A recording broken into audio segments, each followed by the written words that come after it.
પાણી, વળતર અને સિંચાઈના પ્રશ્ને ખેડૂતોમાં આક્રોશ. ભારતીય કિસાન સંઘે કલેક્ટર કચેરીએ આવેદન પાઠવી રજૂઆત કરી.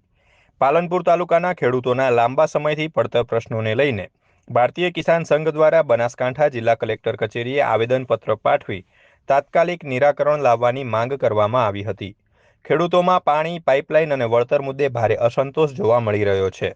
કલેક્ટર કચેરીએ આવેદન આપતા ખેડૂતોએ જણાવ્યું હતું કે આશરે 1600 કરોડ રૂપિયાના ખર્ચે તૈયાર કરાયેલી કસરા દાંતીવાડા પાઇપલાઇનનું કામ પૂર્ણ થઈ ટેસ્ટિંગને 7 દિવસથી વધુ સમય વીતી ગયો હોવા છતાં પાણી પુરવઠો શરૂ કરવામાં આવ્યો નથી. ઉનાળાની ઋતુ નજીક હોવા છતાં પાણી શરૂ ન થતાં ખેડૂતો અને પશુપાલકોમાં ચિંતા ફેલાઈ છે.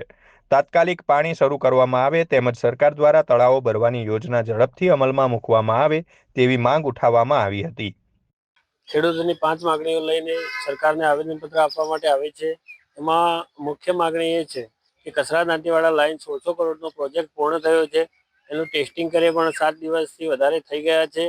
અત્યારે ઉનાળામાં પાણીની અમારા વિસ્તારના ખેડૂતોને ખૂબ જરૂરિયાત છે.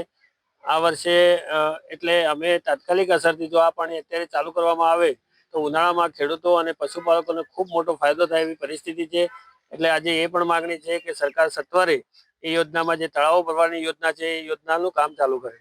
બીજો મલાણા અને ધનપુરા લાઈન છે એનું કામ એમને ટાઈમ લિમિટ માગી હતી. એ ટાઈમ લિમિટ પણ પૂરી થઈ અને બીજી ટાઈમ લિમિટનો સમય પણ પૂરો થવા આવ્યો, પરંતુ હજી સુધી રેલવે ક્રોસિંગનું કામ અને બીજા નાના મોટા કામો બાકી છે. એટલે એ કામ પૂરું ન થાય તો આ વર્ષે ખેડૂતોને ખૂબ મોટું નુકસાન થશે. એટલે એ કામ સત્વરે સરકાર ચાલુ કરાવે. શું કારણથી બંધ છે અમને ખબર નથી, પણ સરકારની અને કોન્ટ્રાક્ટરોની મિલીભગતથી આવનાર સમયમાં ખેડૂતોને ખૂબ મોટું નુકસાન થવાનું છે. ત્રીજો પ્રશ્ન એ છે કે જે બાયપાસ છે એ બાયપાસ અત્યારે ખેડૂતોની જમીનને ચીરતો નીકળ્યો છે. આખા ખેડૂતોની જમીનના 2 ભાગ કરી નાખ્યા છે. ત્યારે હવે ખેડૂતોની એ માગણી છે કે એ બાયપાસમાં વચ્ચે સમયાંતરે એની ગેપ મૂકવામાં આવે જેથી ખેડૂત આ બાજુથી બીજી બાજુ જઈ શકે અને એની જમીનને બાકીની પડી રહેલી જમીનનો પણ એ ઉપયોગ કરી શકે. સાથે સાથે જે ચોમાસામાં ખેડૂતોને ખૂબ મોટું નુકસાન થયું હતું અને એના 2 હેક્ટરની 44,000ની મર્યાદામાં જે વળતર ચૂકવ્યું છે એમાં હજી સુધી 25 થી 30% ખેડૂતોનું વળતર ચૂકવાયું નથી. અહીંયા જ્યારે ફોન કરીએ કે પૂછીએ ત્યારે એ કહે છે કે અમે આપશું, પરંતુ હજી સુધી ખેડૂતોને ન્યાય મળ્યો નથી. એટલે એ જે ખેડૂતો બાકી રહેલા છે એ ખેડૂતો ખૂબ દુઃખી છે. પેલા ખેડૂતોને 2 મહિના પહેલા પૈસા મળ્યા હોય અને એમને બાકી હોય એટલે એ ખેડૂતો અત્યારે તાત્કાલિક અસરથી માંગ કરી રહ્યા છે. આ બધી માંગણીઓ સાથે અમે સરકારને આજે રજૂઆત કરી હતી. આ ઉપરાંત મલાણા ધનપુરા પાઇપલાઇનનું કામ સમયમર્યાદા બાદ પણ અધૂરું રહેતા ખેડૂતોમાં રોષ જોવા મળી રહ્યો છે. ખેડૂતોનું કહેવું છે કે કામમાં થઈ રહેલા વિલંબને કારણે સિંચાઈ માટેની જરૂરી સુવિધા મળતી નથી અને ખેતીને સીધી અસર થઈ રહી છે. પાલનપુર ફરતે બની રહેલા બાયપાસ મુદ્દે પણ ખેડૂતો દ્વારા કડક રજૂઆત કરવામાં આવી હતી. બાયપાસના કારણે અનેક ખેડૂતોની જમીન 2 ભાગમાં વહેંચાઈ રહી છે.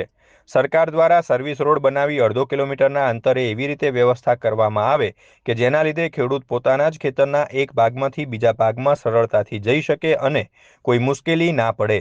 ખેડૂતો દ્વારા યોગ્ય સુવિધાઓ તાત્કાલિક ઉપલબ્ધ કરાવવા માંગ કરવામાં આવી હતી. ચોમાસામાં થયેલા પાકના નુકસાન અંગે સરકાર દ્વારા વળતર જાહેર કરાયું હોવા છતાં આશરે 25 થી 30% ખેડૂતોને હજુ સુધી વળતર મળ્યું નથી. ખેડૂતોનો આક્ષેપ છે કે અધિકારીઓ પાસે રજૂઆત કરવા છતાં સંતોષકારક જવાબ મળતો નથી, જેના કારણે ખેડૂતોમાં નારાજગી વધી રહી છે. ભારતીય કિસાન સંઘના આગેવાનોએ ચેતવણી આપી હતી કે ખેડૂતોના પ્રશ્નોનો તાત્કાલિક ઉકેલ લાવવા માંગણી કરી આવેદન પાઠવવામાં આવ્યું હતું. આવેદન પાઠવતી વેળાએ મોટી સંખ્યામાં ખેડૂતો ઉપસ્થિત રહ્યા હતા. આપણો પ્રશ્ન જે બાયપાસનો છે તો બાયપાસ છે અદ્ધર લેવાની વાત છે તો એ રોડ લેવલે લે.